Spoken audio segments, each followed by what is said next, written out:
പരിശോധനകൾ, മനോവേദനകൾ, ഭയമേറും വിധമെന്നിൽ വന്നിടുമ്പോൾ തരിപ്പോലും കുറവില്ല സ്നേഹമെന്നിൽ ചൊരിഞ്ഞിടും നാഥൻ പോക്കുവഴിയും തരും.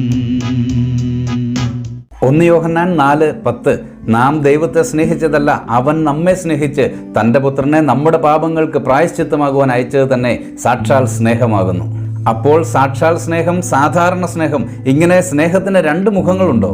ആഴത്തിൽ നാം ചിന്തിച്ചാൽ 2 അല്ല 2000 ഭാവങ്ങൾ സ്നേഹത്തിൽ ഇഴചേർന്നിരിക്കുന്നതായി കാണാം. വാത്സല്യം തുളുമ്പുന്ന സ്നേഹം, കാര്യസാധ്യത്തിനുള്ള സ്നേഹം, സ്വാർത്ഥതയിൽ അധിഷ്ഠിതമായ സ്നേഹം, ഇവയൊക്കെ അതിൽ ചിലത് മാത്രം. എന്നാൽ ഈ സ്നേഹങ്ങൾക്കെല്ലാം ഒരു പൊതു സ്വഭാവമുണ്ട്. ഇവയെല്ലാം കണ്ടീഷണലാണ്, ഇങ്ങോട്ടുണ്ടെങ്കിൽ അങ്ങോട്ടുമുണ്ട് എന്ന്. ഇവയുടെ നടുവിൽ ഇതാ മറ്റൊരു സ്നേഹം, സാക്ഷാൽ സ്നേഹം, ദൈവസ്നേഹം. നമ്മൾ സ്നേഹിക്കാതിരുന്നിട്ടും നമ്മെ സ്നേഹിച്ച സ്നേഹം, പുത്രനെ തന്ന ദൈവസ്നേഹം. പ്രിയമുള്ളവരെ, ഈ നിസ്വാർത്ഥ സ്നേഹം നമ്മിലൂടെ ലോകമറിയുവാൻ ഈ ക്രിസ്തുമസ് നാളുകൾ കാരണമാകട്ടെ. നമുക്ക് പ്രാർത്ഥിക്കാം. സ്വർഗീയ പിതാവേ, അങ്ങയെപ്പോലെ നിരുപാധികം സ്നേഹിക്കുവാൻ അടിയങ്ങളെ പഠിപ്പിക്കണമേ.